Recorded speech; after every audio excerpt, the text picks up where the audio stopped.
Welcome to Tech in the Right Direction, the podcast. Since its inception, Jennifer has interviewed many prominent women in the industry to help turn ideas to action and grow a network that can help build a better future for women. Women remain the driving force behind this growth, but male allies can play a critical role in helping to bring about these changes. That is why Jennifer has launched Mentors That Make a Difference, a spin-off series that allows men to speak on their experiences and share how they are helping drive social change to close the employment, pay, and culture gap for women in technology. We hope this new segment will continue to inspire change and encourage growth of women in the industry. Listen in as these collaborative stories start right now. Welcome to Tech in the Right Direction, the podcast. This week, I'll be speaking with Tom Foster. We've all used an iPad-based visitor management system. Tom is the Director of Sales at The Receptionist, the company behind your swift check-in experiences. Started in 2013, The Receptionist paved the way as the first ever visitor management company. They are now in over 4,000 locations and 36 countries worldwide. Welcome to the show, Tom. I'm so excited to have you on our Mentors That Make a Difference segment. Thanks so much for being an ally for women in technology. So let's get started. Tell us a little bit about you. Well, hello, Jennifer, and I'm super excited to be on this podcast as well. I'll give you a little history on me. I've been in sales pretty much my whole entire life. Worked in the electronic payments, merchant services industry for about 20 years. And really I get a little bit tired of the old school mentality of money, and not so much culture, and looked for a change. I grew up in Indiana and moved out to Colorado and was fortunate enough to find a company called The Receptionist, which is basically, it's everything you can think of for a culture. It's culture first as opposed to just being money and creating money. So I mean, that's a little bit about like my work, about me personally. I'm an avid triathlete, so I swim, bike, and run. I'm one of those crazy people. Married, 13-year-old son. So some of these examples may involve him, a dog, and all the other fun stuff that goes along with it. So that's a little about me. That's awesome. That is awesome. And I'm really glad you talked about culture first at The Receptionist, because we are big on that as well. And we find that we have, better retention, more fun, hard work, all of those things, as long as you have the right culture first. 100%. And if people know what the culture is, the buzzword went around all the time. What's your mission statement? But mission statements and cultures are so much different.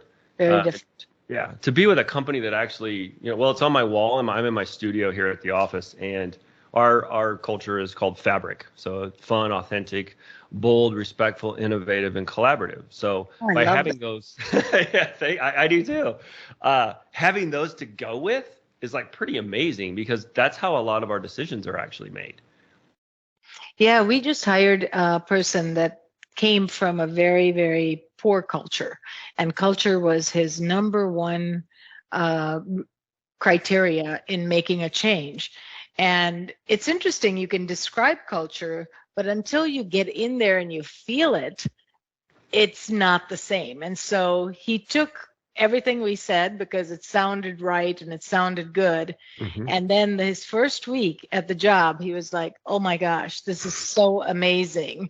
And, I kind of knew it was better than what I had, but I didn't realize how much better. And he just feels right at home, and, he's got the values that we look for, and it's just so important. It is. And there's that moment that people go through when they get out of and I'll use the word toxic environment, and move into an accepting environment, move into an environment that, applauds individuality, but also you go through this little period of time where you're like, okay, that was the interview. When's the real thing's going to happen? About a month later, you're like, wait, the shoe's not dropping. This is actually how it is. Right. And it's very liberating, and it makes it for a very unique environment for collaboration and innovation.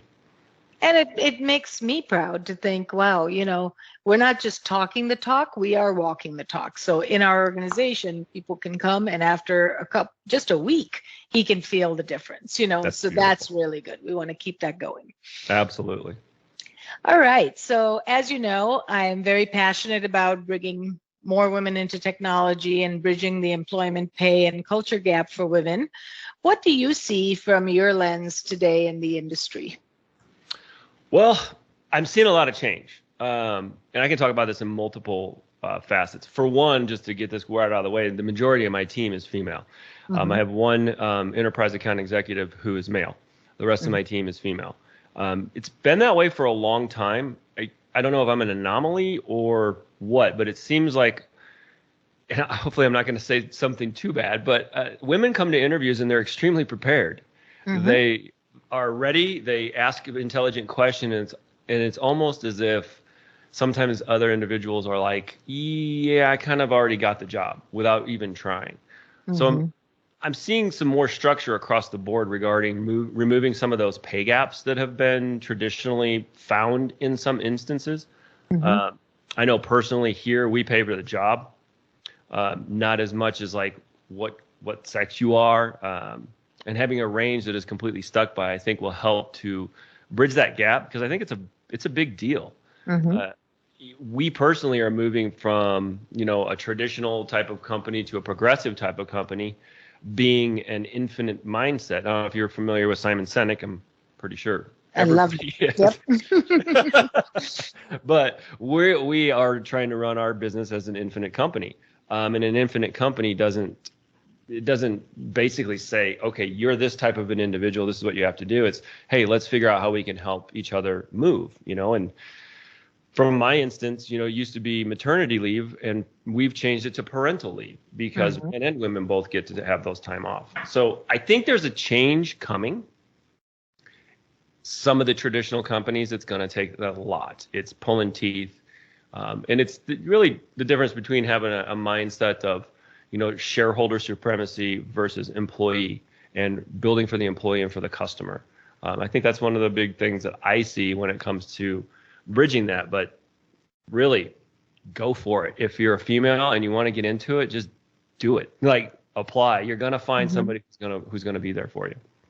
So that's interesting that you say, women come to the interview so much more prepared, and that's really a fact, because sometimes our confidence level is not as high, and we want to be 100% qualified for the job in order to apply for it. So we really put time into that preparation and the detail that's needed as part of the preparation. So it's interesting that you noticed that. Yeah, I've taught, my wife is in HR, and we talk about, hiring and things like that a lot. And that's one of the things I notice. It's just like, wow, the level of preparation is so much different, and it's sticking out. I mean, because when you're hiring for just the job, the position, for what a person's going to do, that level of preparedness and that level of research, that's why you got the job. Like, that's it. Like, because you did that. And another person may have felt, oh, hey, I'm going to be getting this job. And my wife told me a thing. She said, men will typically apply for a job that they want, whether they think they can do it or not. And females will apply for a job they know they can do well. And that comes from confidence, because men could be 60% qualified for the job and they said, I can learn the rest. It's great. I'm going to go in. Women will not apply for the job if they're 60% qualified, because they feel, no, I have to be 100% qualified. I have to know that I can do this job in order to apply. So it's very, very true. And it is a confidence level. And so we're seeing younger girls now have a little more confidence. They still prepare, and they, have all the right pieces for the application, but they have more confidence than, some of the older generations. I'm seeing that as well. They're going into things with a gusto. They're putting themselves out there, going out on a limb. I mean, I'm thinking of the folks that are on my team. It's just like watching these individuals blossom and grow is the most rewarding thing as a mentor. I agree. I love that. So, allyship is so important because women can't do this by ourselves. We can't just think that, okay, if we have confidence, we're going to, change the entire industry. So my conversation with one of my male friends he said, can I be on your podcast? And I said, no, it's for women. And he said, well, how about allies to support you? And I said, what a great idea. I love that. And so that's how I started this mentors that make a difference, because we need to work at this issue together. So what are some of the qualities that you see that an ally should have as we look to build more allyship within the industry? Because we need that support to get equity. And how can allies support us? I love this question. I would say the first thing to look for in a mentor is somebody who's has the willingness to look inwardly to change themselves first. Mm-hmm. There's a lot of baggage that, I come from the era of, man up, suck it up, that whole thing. And once that individual that you're looking for to be a mentor has gone through and put that aside and realized that it's about helping others and serving others, I think that's the most important thing first off, because they can't mentor you if they have an agenda. They have to be there for you. I would look at, do they have compassion? Do they have empathy?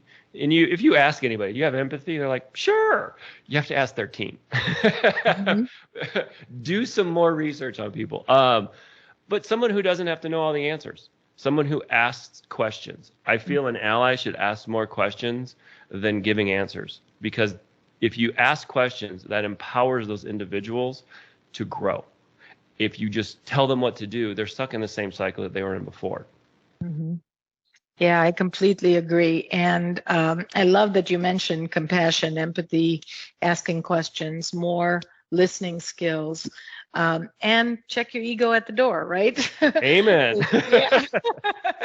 So that is so true. And we all have an ego, but sometimes the ego gets in the way and sometimes it doesn't. So, over the years, just being very mindful about, what is guiding your thought process, or what's pushing you to think this way. Sometimes if you really think about it, it's that ego. Yep. And, I'll, like, some of my family will say something and I'll get reactive immediately, and I'll be like, okay, stop. This is the ego. We need to put that aside and just let it go. I just had this conversation with my 13-year-old about ego and what ego makes you do when other people are around, and the embarrassment that the ego can do. There's a good spot, and then there's a point where your ego just gets completely out of whack. As a family, we work on this thing. It's a book called The 4 Agreements. One of the agreements is don't take things personally. And that has to do with your ego. And do you have a bruised ego or a fragile ego? And you're trying to compensate for that, which, when you're 13, it's a hard concept to get through. Yep. Took me to my, late 40s to even think about it. So. Me too. I love that you're having these conversations with your 13-year-old son, because that's where it starts, at home. And ego and confidence are two different things, and we really have to be able to separate the two and understand the differences, just like compassion and empathy. Those are different things, and a lot of times people confuse the two. So what else are you thinking about, raising your son with, so that he becomes that future generation of just really good people? What else do you teach him? Thank you. This is like my passion. Oh, I love that. Raising our son, my wife and I, we were very, very intentional about not falling into the trap of what I grew up with. Which is the, man it up type of phrase, that men don't cry, being vulnerable is weak. We're showing him and training him and teaching him, not just by words, but through example of my own. I've done a lot of therapy on my own just to figure out all the things that were holding me back in a nutshell.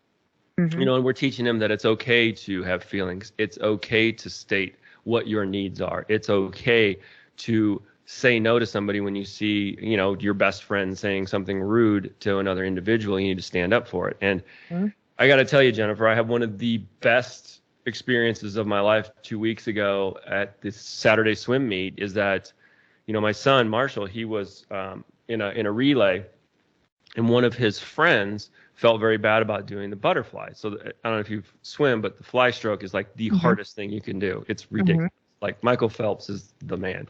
But his friend felt bad, and he felt that empathy and compassion. He said, "I'll do it." My son had never done it, and he put he put his his own needs of that fear, all of that. He put it aside because I'm going to do this. I'm going to be an ally to my friend, and he crushed it. And it was really amazing to watch that moment where he was so compassionate with his friends. He didn't do it for glory. He didn't do it for anything other than I'm going to be here and prove my worth by showing you that I am who I say I am. And it was just, I was in tears. That's amazing. And that should give you such a proud moment that, all your hard work is working because that is amazing. That's what you need to be, is that you're there for others. You're there. Keep your thoughts aside, when you're, and he crushed it. That's great. But even if he didn't, he did the best he could to support his friend. Absolutely. And that was more important than the time. Oh, I agree. That's just such a proud moment for you, I'm sure. Yes. So that's great. All right. So you have a passion for creating and selling innovative solutions. So tell us more and touch on some best practices around innovation, because how do people think of innovation? I always think about conversations I've had around innovation, and people are like, well, I'm not creative, I can't innovate. And really everybody can, as long as you put that mindset first. So tell me your thoughts. Well, I'll talk about technology first, then we'll go into innovation. Okay. So technology is a double-edged sword. I mean, let's just be honest. I've been in technology, so I was in financial technology before I came here to the Receptionist. And being on the cutting edge of technology, I've found, is very scary for people. Change is very hard for most humans, most people. When I was in fintech, the electronic payment industry changed, and they created what's called tokenization and encryption. And you would walk into a business and start explaining to somebody about tokenization and encryption, and their eyes would glaze over. Probably like all of you that are listening right now are like, what? So being on the cutting edge requires storytelling. Tokenization, I just used the example of, if you go to Chuck E. Cheese with your kid or a fair and you hand them money and they give you tokens, that's token. Changes a credit card number into something else. Encryption is like the invisibility cloak in Harry Potter. Now you made technology something that people understand. Like they're like, oh, I get that. So an invisibility cloak, it's there, but it's not. Here at the Receptionist, it's a little bit different because our product, we do visitor management.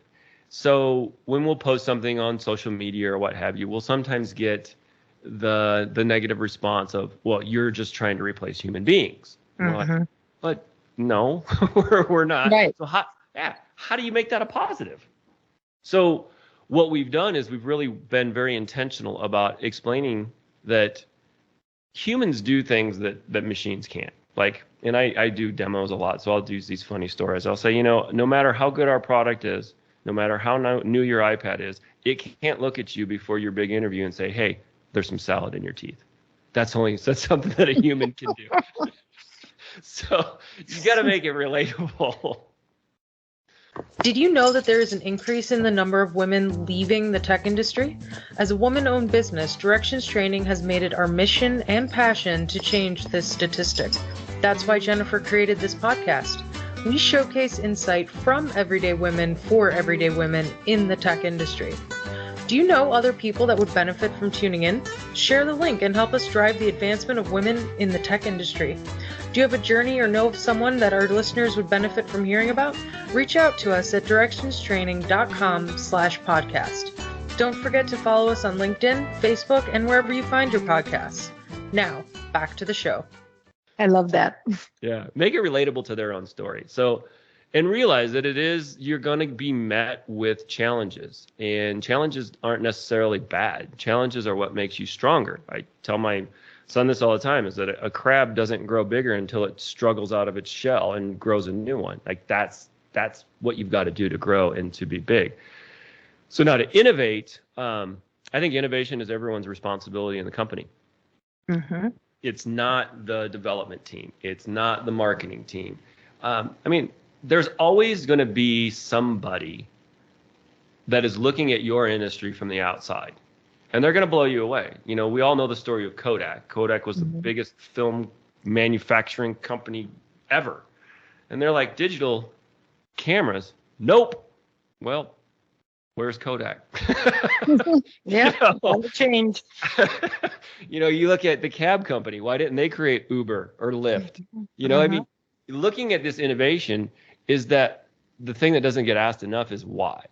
And I think for those of you that are listening to this that have a team, what you need to do to innovate is to make your environment a safe space. We've all been in those meetings, Jennifer, where, you know, you've had an idea and you're like, man, this is good. And you bring it up and some big wig on the other end of the table shoots it down like it's the stupidest thing you've ever heard.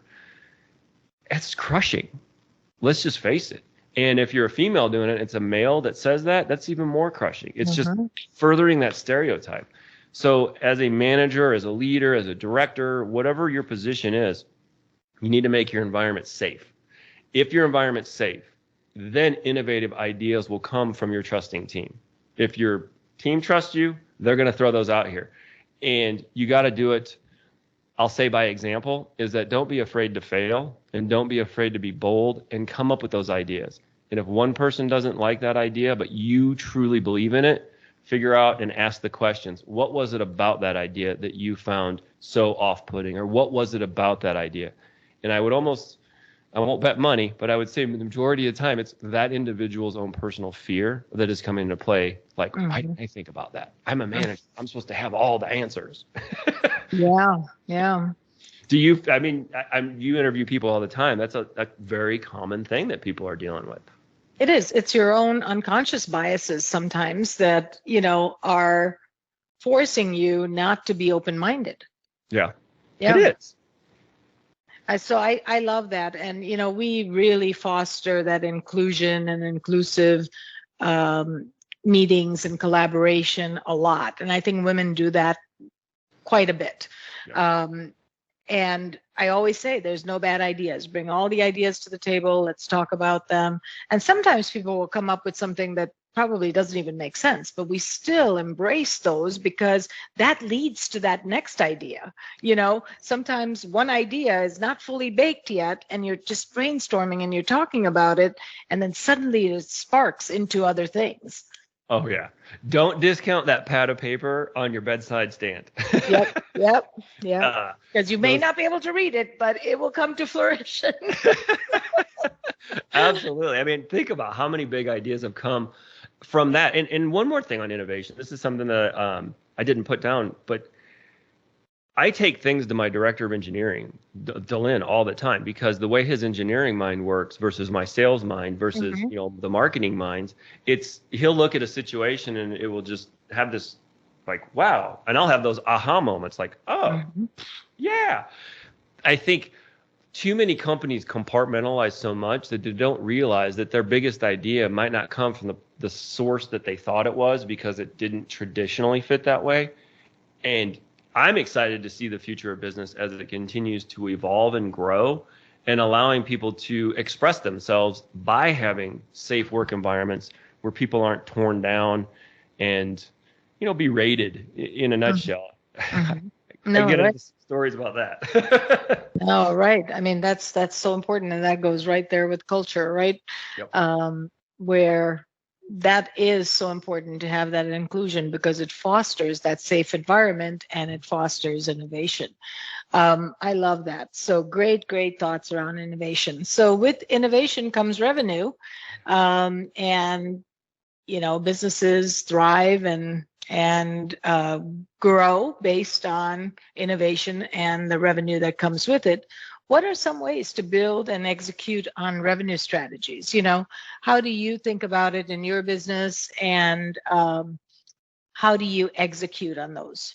It's a great question. So first, you look at what revenue is. So and that's the mindset from the top down. Is revenue the be all end all? What is it for? Obviously, you have to have revenue in order to grow. But I look at revenue as a medium to fuel growth and develop your team. So early on in the Receptionist, they started working on this thing called Traction, which is another really, really good book. And it's just an operating system. You know, they call it the entrepreneur's operating system. We use that. I love it. Oh, we really? Do. The EOS system. Yep. Small world. So we love it. It made meetings actually enjoyable. Yep. But what we started to do is with the work of Simon Sinek and his predecessor is look at our why as a company and our just cause. And this all goes down to building and executing on these revenue strategies. So as a company, our why is to build a company that operates with compassion, lives with integrity, and fosters strong human connections. And that led to our just cause. And this is where those revenue strategies come into play. Because our just cause is to build a world where a company's profits fuel the mission to be in service to its employees and the community. So what we're looking at, how do we develop and build these revenue strategies, is we then had to look at ourselves as, do we want to be everything to everybody? Mm-hmm. Do we want to be niche? Do we want to be market specific? Or do we just want to be, have no plan whatsoever? And obviously, if you're listening to this, the last one is kind of a joke. No plan, you won't get there. So from the beginning, you need to set a budget that based on everything that includes setting aside for marketing, for development, for product, for growth, for mistakes. And don't be afraid to go out there. I've found that building some of these revenue strategies is by asking questions, not just to your employees, your current customers. Late last year or early last year, our CEO, Andy, called a bunch of our current customers, to find out what they liked, what they were doing. And then we also called potential customers, people who were not yet with us, and then also customers that were with us and that we had lost, to learn from them what is it that we were missing through innovation. Because obviously, if you're not innovating and growing and staying up, you're going to start losing that revenue. And if your product, really has that value, then the revenue is going to automatically increase. And I'm in SaaS, so software as a service market. I would suggest to everybody making sure that you start your key metrics and keeping them top of mind from day one. It may, people when they're starting out, they're like, oh, we'll get to that eventually. No, start at day one. Start tracking these things from day one, and always look at ways to decrease your churn, or if you're not in the SaaS business, your attrition, and find out really, truly why people leave. Why are customers leaving? I think the last point on this is to get the team leads, the directors, department heads, or whoever to collaboratively give you what metrics they're excited about. Jennifer, we've all been in that company where your goals are handed down from on high, your metrics are handed down on high, and you're like, yeah, I can't affect this, or I can't manage this, I can't take this. We, for our revenue strategies, have taken a different approach. We're going bottom up. We're starting with the BDRs, the business development reps. What do you like? What are metrics that get you excited? And then we continue that through the funnel from the top to the bottom. And that's helped generating for us, what is our revenue strategy going to be? And also, too, for our company this year, we're looking at going strictly market specific, which is a pretty neat experience for us. I know that was a really long answer. No, that's a great answer. Great answer. So how do you interpret integrity to revenue or foster human connections to revenue? Is there a correlation there that you think about, or is it, build it and they will come? Great question. No, you have to be intentional, but not overly overbearing. And what I mean by that, so we live with integrity, meaning we're not going to go into an individual and say, you need this product when they don't. And this is a phrase, and I didn't create this, but I teach my sales team is sell the no. Sell to the no. If it's not a good fit, you can sell them and get them on, but then they're just going to churn out. And why do that? It's a waste of everybody's time. Just be honest. When we're not a fit for somebody, we say, hey, look, we're just not a fit. Sorry. Here's who you can talk to. And that fosters a very strong human connection. because people will come back a year, 6 months later, sometimes even 2 weeks later and say, you know what, we're going with you anyway because you were honest. Mm-hmm. That develops that revenue. And there's nothing wrong with saying no to people. And I think a lot of folks, when they get into business, especially new salespeople, I can speak on that a ton, is that they want to impress so much that they end up doing the wrong things. Mm-hmm. The company has to have this mindset that they have to have that integrity, that they, use those profits to fuel the mission to be in service to them, and letting your employees know that it's okay to say no. Because I can't ever remember a sales manager, and I have my hand in quotes here, that I've ever had in my life that ever said it was okay to say no. Yeah. They're always Right. Sell. Go. Make your numbers. That's all that they care about. Right. So true. And that's, we've had some changes here in our leadership for the sales team, and we've seen, giving them that autonomy, giving them that freedom to help in marketing and sales and all of those things has changed the dynamic of our entire team. And they have peer-to-peer discussions more than manager to employee discussions. And it's grown our revenue, 10 times. It's just amazing, that culture, how it feeds to growth. It's beautiful. That's the kind of story that inspires me. Those are the things that make me excited. Like seeing other people really realizing and understanding that, it doesn't have to be this number thing.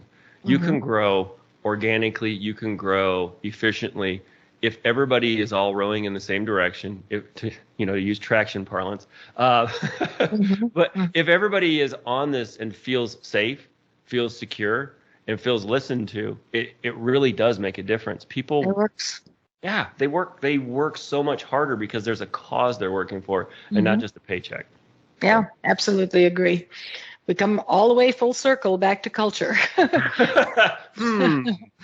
So let's talk about leadership, because, to build a great culture, you need to have great leaders. And so what does it take to be a good leader? What have you found? And then ones that are mediocre leaders, what can they do to step up their game? Great. I think realizing that leadership's not about telling people what to do, but rather serving those that are put in your charge. Yep. I mean, when I made that shift a long time ago, is that it's not about telling people what to do. It's about showing them and asking them questions so that they can discover that and own that on their own. It led me to my personal why, which is to lead with passion and empathy while creating new growth experiences for those I have the opportunity to serve. Nice. That's what it's all about. Being a leader is such a heavy responsibility. And a lot of people think, oh, I just want to be a leader because I want that title or I want that money or whatever. It's a huge responsibility. Those people, they look to you for more than just answers. And I would love to have my team on to ask them what they think. But it's more about just giving them the direction and understanding that it's about serving. So what do leaders need to do to step up their game? Oh, boy. There's some really mediocre ones, and then there's some really bad ones. But the mediocre ones is listen more and lose the ego. Yep. Like that's like as simple as it gets. It sounds so easy, but I will tell you, my CEO, Andy Alsop, amazing human being. He sent me this a while ago. I was having a little struggle, like in the middle of the pandemic, like a lot of us were, just with how do we deal with no numbers? We're in sales. Which is what started the whole infinite game thing. But he sent me a quote from Simon Sinek, and it says, life changes for the better when we realize that we don't have to know everything, and we don't have to pretend that we do. I have that on my wall. My God, I love that. And coming from the industry that I came from, I had all the answers. My name was Hey Tom because everybody would ask me. And at first I thought it was the greatest thing ever. But then I realized I'm not helping anybody grow. I'm not empowering people that are around me. When that changed, sales went through the roof. Everything went through the roof. Plus, I got a lot of time back, which was nice. Right.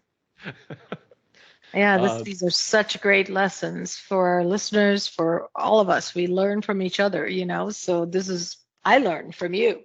So that's amazing. I think, being a leader is not about a title. It's about action and consistency. And this is one thing that if you're listening to this and you find people that are gravitating towards you naturally, you're a leader. Like a title doesn't make a person a leader. You could be the CEO or I'm thinking of an individual that I know from my past who had a hefty title and nobody would go to this individual. But then other people would speak and they would go and gravitate towards them. Leadership it's service. It's not telling people, it's not being the smartest person in the room. It's about quieting down and listening so you can learn from the people that are around you. Perfect. Well said. So we kind of talked about this already. I didn't know if you wanted to add anything. What are some of the differences between leading and managing? Managing is telling people what to do, and leading is more servant leadership, like you talked about. Anything else you want to add on that? No, I mean, my phrase I've said forever is managing is for processes and procedures. Leading is about supporting those around you. Like, I can manage my finances. I'm not going to manage what, an employee does on a day-to-day basis. I'm going to give them the parameters. And you mentioned earlier autonomy. That's what we all want. Show us, let us do it, and help us to go in the right direction. Right. I mean, I always say to them, I'm here if you need something.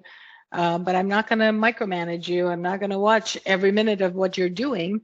Your KPIs tell the story. We have OKRs that we use, and that will tell the story. But if you need help, I'm here. And that has worked really, really well. It is. And, you find people are happier. They do more. We have a problem here at our company is we have unlimited PTO, and people won't take time off. Because they love what they do. We're like, we actually mandated you must take off 10 days. Like, we're like, some of my team, I'm mandating that you take 5 days in a row off because they just won't stop. Oh my gosh, that's awesome. How does that work? Unlimited PTO. That's a great, you're building a company for the future, obviously. Yeah. It's very empowering because people don't feel I will tell you just from personal experience. At first I was like, really? Because I came from a rears and seats kind of a place. You're 1 minute late. Are you coming to work today? Kind of a deal. That culture is hopefully will go away through all the work that people like you are doing, the people just all these individuals that are like changing the way that business is done. You don't have to be at a desk for 40 hours a week. But it's weird at first because you're like, I can really take off. And then you start to really revel in it. If you have the right atmosphere and you have the right culture, nobody takes advantage of it. It's a very collaborative. On my team, we literally are on Slack all day long, talking about everything. We plan trips early. We celebrate each other's wins. We celebrate our vacations. One of my sales reps, she just got back from her 1 year anniversary. She got married a year ago, and we're all celebrating that today. Like, these are the things that are just, it makes it really cool. To be quite frank, you don't have to think about when do I have to go off, or I need to go grab something from the store or pick up a kid.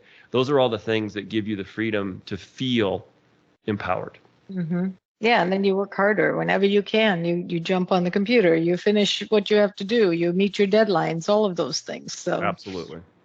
Tom, you're just such an inspiration. This is so great. So much great advice and learnings that we can get out of this podcast. It's amazing. So if you think back, what is the one thing you wish you had known when you began your career? Because we all kind of learn as we go along, right?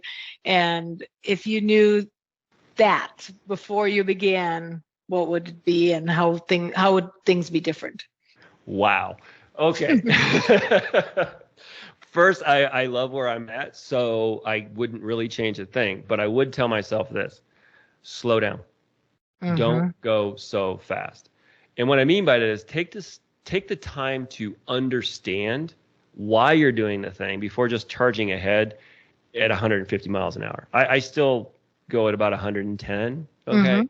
But success is measured in how you help others, not in how you help yourself. That's the thing that I wish I would have learned earlier in my career, is that it's not about me. And there's a book I read, Think and Grow Rich. very old school book. But there was one lesson in that book that I took, and I wish I could tell you who said it, but it was, you can become as successful as you want if you help enough other people become successful. I love that. Like, that's what I wish I would have been told at 16. And that is a very common theme. As I talk to more people, and it's very similar for me, is what I've learned is not to react, to pause and to wait and process before you react. Because I'm running at 150 miles an hour too, and sometimes I just want to get it done. I want to move on to the next thing, and I've learned that as well, just to pause and reconsider, think, and process. Yep, that's the thing I tell my kid. Try not to react. Try to think, breathe, and respond. React, bad, respond, good. And then, of course, you have to temper it. React if there's a car coming at you. Like, you don't need to stop and think. Don't be processing and pausing for that. Exactly. I love that. That's great. So here's a tough one. Mm-hmm. Who are 3 people that have been most influential in your life? I have so many people that have been so good. My grandmother, number one. Mm-hmm. She's and why? Yeah, she's 95. She has been my rock my whole life. She still kayaks at 95. Like, awesome. She was there like my whole entire life. She was very, very influential on a lot of the service things. No, that generation did go a little bit overboard where they kind of lost themselves. But she's been just great for me. Like, she's always been there. We had a conversation on the way in today talking about the difference of her generation versus my generation. It was just a very inspiring conversation this morning as I was actually coming to the office to do this podcast. I wish I'm going to be that grandmother, like your mother, like your grandmother, because I have grandkids that are very young, and I want them to, I want to leave a legacy where they have memories and stories about time with me, So that's awesome. Yeah. The next, it's not really a person, but it's my team. Like, my team is, I owe so much to my team because they have given me the safe space to be their leader and to grow as leader. And it's been more influential through the pandemic and through everything that we grew top line revenue. We grew everything during a pandemic, which was pretty amazing. But more importantly, we grew as humans. Mm-hmm. Our company created a mental health stipend. We created a travel stipend so that people could go see their families when it was safe to do so. Because work is work, but I told this to my CEO the other day. I said, nobody ever on their deathbed says, man, I really wish I would have spent more time at the office. Mm-hmm. And my team is a huge influence on me in this stage of my career because the ability to be trusted by those individuals as much as I trust them is something it's new to me. I come from that toxic environment where it's get me more, get me more, get me more. I know that's not a person. No, but that's great. No, the team, it gives you that safe space to grow, like you said. I love that. Yeah, and I have a really, really good relationship with Andy. Andy Alsop, he's our CEO at the Receptionist. He has just given me a ton of space to grow and to see what a CEO should be like, how empathy and compassion can come from the top down, how that leadership like that. It's just, there's a whole team on our leadership team. There's 5 of us, and just everybody I'm inspired by that's on that. I could just I'm inspired by so many people, like Simon Sinek. My first mentor his name was Johnny Wentworth. Like, I could go on and on and on, but I'm inspired continually by the people around me. I think because I look for it. That may be the big reason. And you're just hungry for it, right? I mean, it's just so important. You can see the results from it, that you find the good in almost everybody you interact with. Absolutely. Oh, yeah. I will say, Jennifer, my therapist. Very of course. You wouldn't be where you are today, right? I mean, they help us grow every day. Yeah. Amen. That's awesome. That's awesome. This has been so much fun, Tom. I just wish we could talk forever. But in closing, what advice would you give to a woman that's considering a career in the tech industry? I would say, number one, be you. Don't try and change to fit the situation. Be bold, stay strong, and then really decide what you're going to stand up for. And when you stand up for it, find the ally that's going to help you. They're out there. Not everybody is, and I'll just say that way. There are people who will see you for who you are. It might take a little bit of searching, but they're out there. Don't give up. That's great. Great advice. Great advice. And share with our listeners how they can get a hold of you, and tell us maybe a little bit more about the Receptionist as well. Oh, yeah, for sure. You can get a hold of me. My email is really easy. It's tom@thereceptionist.com.